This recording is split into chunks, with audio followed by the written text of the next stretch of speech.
welcome to Frasier Fridays, where all the salads are tossed and all the eggs are scrambled. Today, we'll be looking at the third episode of Frasier, which is hands down my favorite episode so far. It is entitled Dinner at 8 and originally aired on September 30th, 1993. It was written by Agnell, Casey, and Lee, and directed by James Burrows. This is the same team that did the first episode and worked together on a lot of Cheers. Their chemistry and experience together here really shows through in the final product presented. This episode had 25.7 million viewers, a decline of 1 million viewers from the pilot episode. This is still good enough to be NBC's second best rated show at the time, behind only Seinfeld, which at this time aired directly before Frasier in the 9 to 9:30 slot.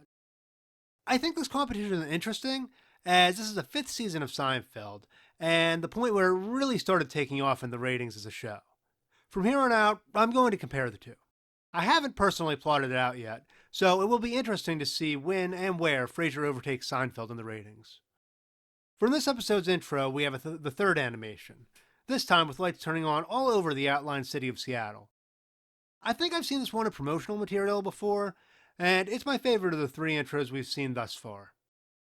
It's the most visually stimulating, and I honestly don't see any of the future intros using the screen space any better, but I guess we'll find out when we get there.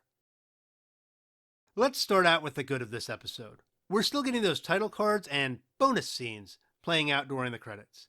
3 forms a pattern, so I'm assuming this will continue going forward, which is fantastic and a nice contrast to Cheers. Like the prior 2 episodes of Frasier, the show continues to beat the drum of the anti-B-plot brigade. But if every episode is like this one, that's fine by me. The main plot in this episode involves Frasier and Niles deciding to help their dad get a little more cultured by taking him to a nice black tie restaurant called Les Cigar Volante, which I'm probably not pronouncing right. We don't actually see the restaurant in this episode. I'm told it will make appearances in future episodes. Apart from this main plot, the episode introduces us to a few interesting subplots that I'm sure we'll see more of in the future. The main one I want to point out is Niles' crush on Daphne. I wasn't expecting this, but it was funny, and he came on shockingly hard to her.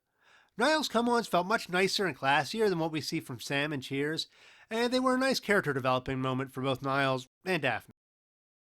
We also get another reference to Maris in this episode, who we again don't get to see.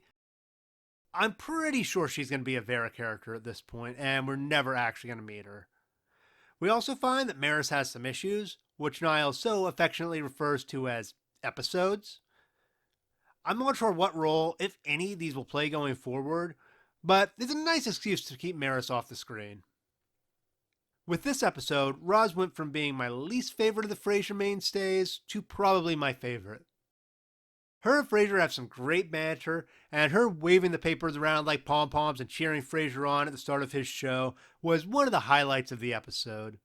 Roz still hasn't interacted with anyone outside of Frasier, but they have established they see each other out of work periodically, so I'm hopeful within the next 2 or 3 episodes we'll get to see her interact with Niles or Daphne, especially since everyone else has had scenes together now. This episode also gives us a good bit of self-awareness from the characters that was severely lacking in Cheers. After the reservation at Les Cigar Volante falls through, the Crane brothers go with their dad to one of his favorite restaurants called the Timber Mill.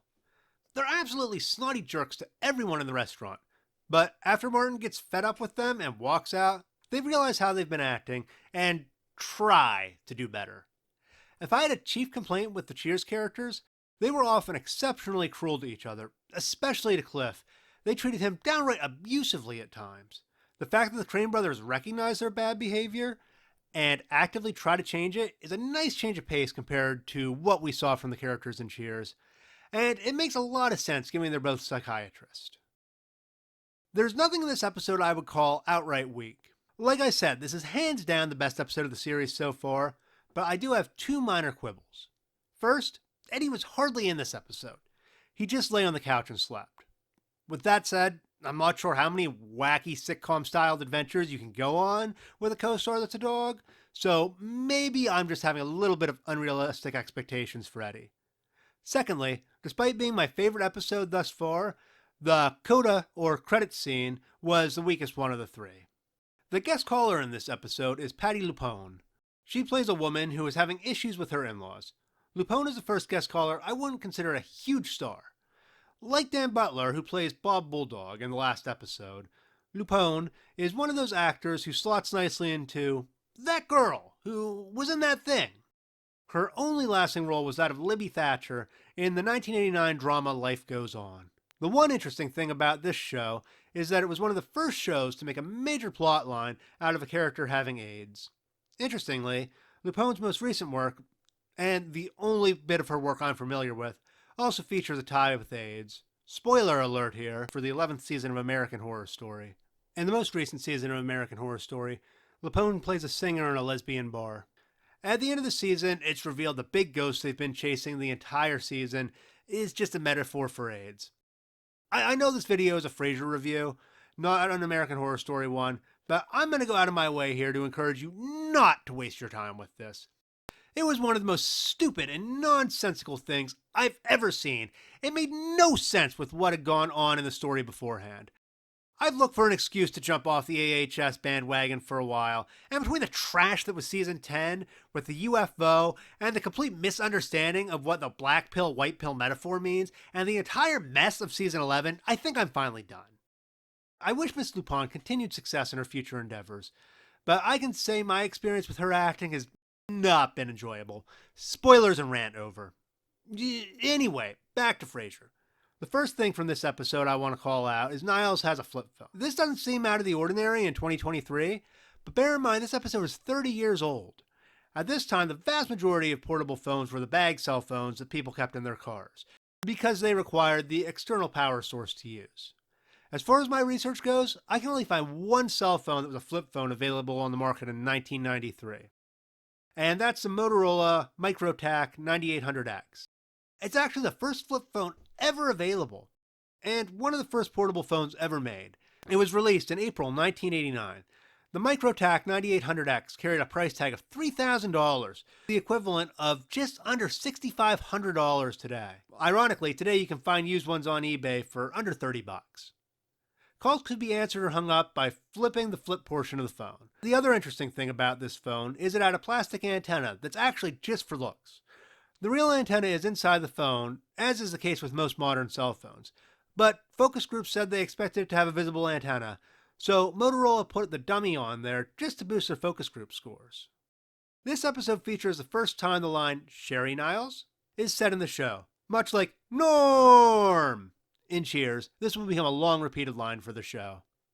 There are only a few small goofs in this episode I want to call out. The first is Niles mentions his housekeeper for the first time here.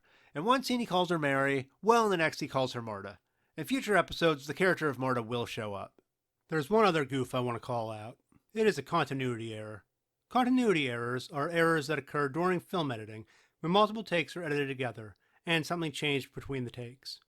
The most famous continuity error in recent years I can think of is the infamous Starbucks cup shot from the last season of Game of Thrones.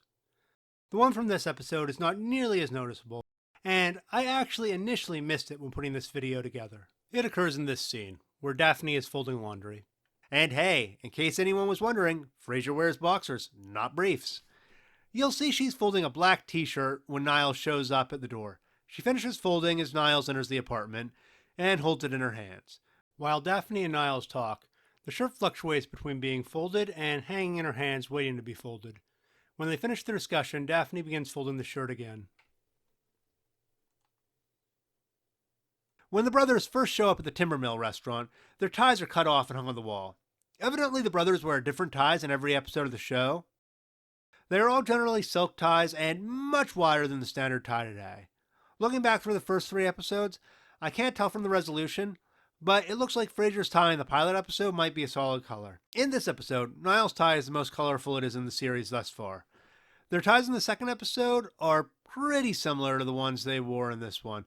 A solid background color with lots of little designs on it. Although the Timber Mill isn't a real restaurant, there actually is a restaurant called Pinnacle Peak Steakhouse that has a no tie policy and will cut ties off.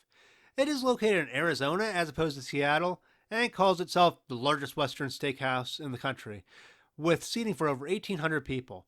There are over 1 million decapitated ties hanging from the ceilings and walls. Although it's kind of a mean thing to do, the pictures of the place really are something else.